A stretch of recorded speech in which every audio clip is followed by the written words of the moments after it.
Hey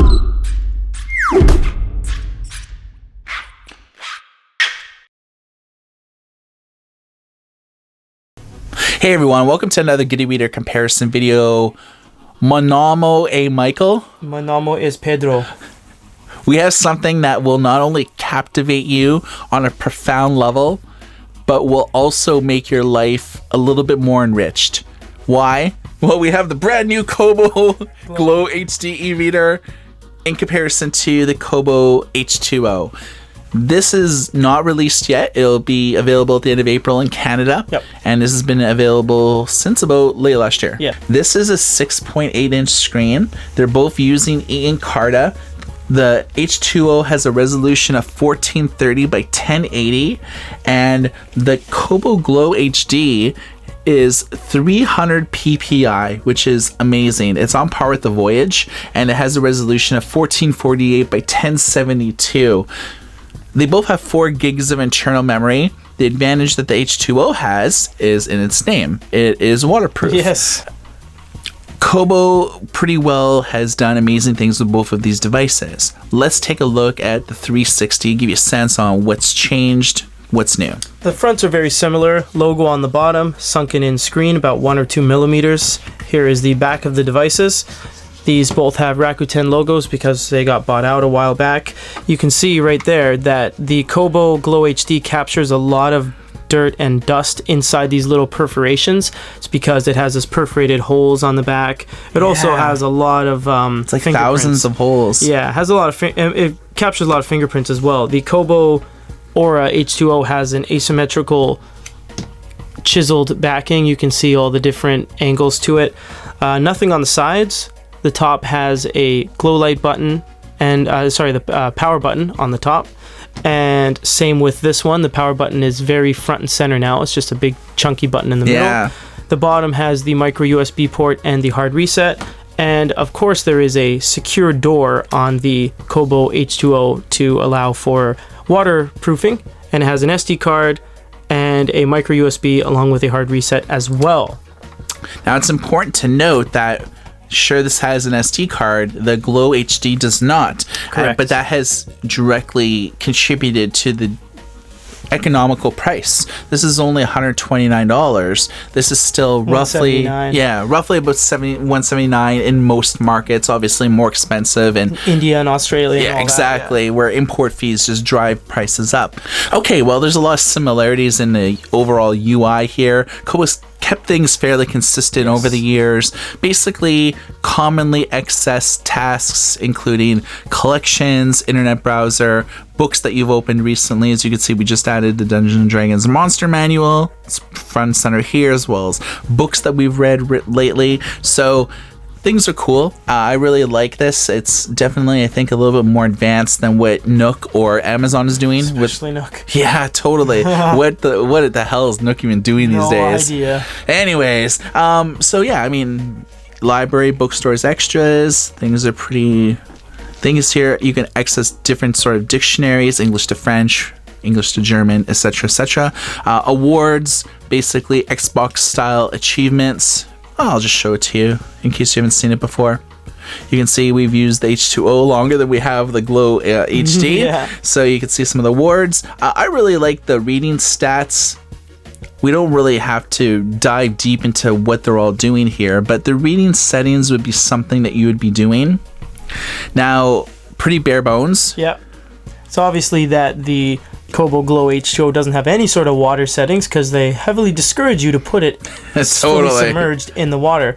We also don't have this page control system with the top and bottom being the page turn. We only have the 3. There's a lot of settings here that's not on the H2O. But I guess the most important thing is the 6-page turn limit in terms of paging, turning. It eliminates ghosting on both of these machines. So we got books open here. Yep. And obviously the Glo HD has a minuscule amount of higher resolution and its PPI is a little bit better. But sometimes on paper that doesn't mean anything. Yes. It's all real world conditions, and without doing anything, the fonts and everything are relatively the same. Yep. First impressions. I'm almost thinking the H2O, man, it's weird to say it based on all the specifications and the hard-coded numbers, but this just appears to be better looking. Just looks better. I think so. I don't know what it is. You know, I think it's because the screen is a little bit bigger. But that should almost mean that it should be almost blown up, because this has higher resolution than this, but the dimensions are larger, so it's almost, you'd think that this would be blurrier, but it isn't. Yeah, I mean, it's relatively the resolution overall, like in terms of what it's actually doing here, it's pretty well the same. Again, 1430 by 1080, and the Kobo Glo HD is 1448 by 1072. So I mean, it's relatively the same, but significantly different screens. Crazy. So let's do some page turns. They both page turn pretty well. They both have the same refresh every X amount of pages. We'll do some long presses. So we'll go to add a note. You can do a highlight as well, just grays out the selection.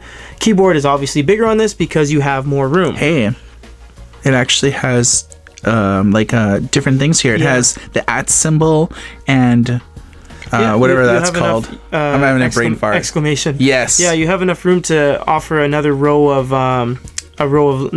characters, and your spacebar is bigger because it's a bigger device. Yeah. Typing's both pretty good on each of these. The QWERTY is a unconventional layout because the Q and the A are never on top of each other in a real keyboard. They're staggered, but that's okay. That's just nitpicking. What else do we have under the long press options? We have search, that'll do InBook, Wikipedia, and Google, and we have a share, which only offers Facebook, but that's all right. Let's go and look at some font changes here. We have font size. We'll go to the largest possible font size.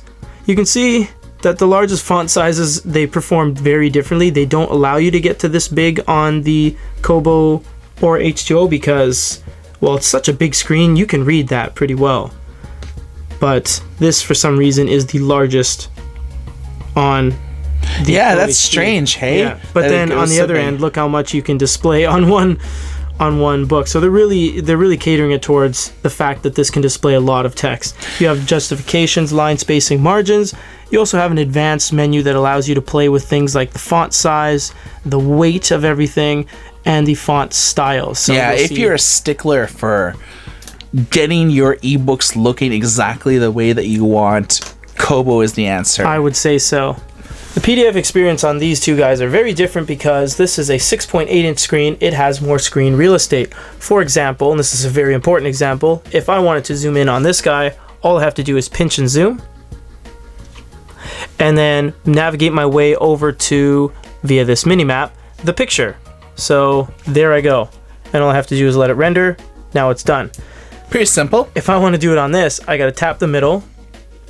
I have to highlight this little control pad thing, choose my zoom level. I can then navigate it over once it figures out all that I've done over to the image and let it render.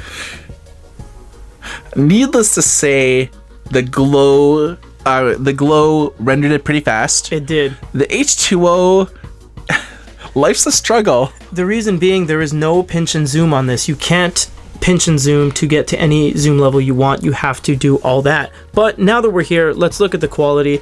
I honestly can't tell too much different between the two. They look the same. The grays look the same. The whites look the same. I don't know. Yeah, it's like you could nitpick, but like on a visual level, you would be hard pressed to notice any differentiations between these two images. But how we got there is radically different. Very different. So I would say that if PDFs matter to you, the Glo HD is more solid. We have an annotation section on both of these, but it's very strange because it says you don't have any annotations. When you add highlights notes in this book, they will appear here, but you can't actually highlight or make notes or sticky notes or anything on PDFs on Kobo devices. Not yet, at least. It may be something they've planned to change in the future, but remember, this is the H2O and this came out last year, so they still have that section available. Yeah. PDF experience on this is woeful. All right. Well, it's all right in the fact where if you get a PDF that's adequate size, you can read it because it's a big screen.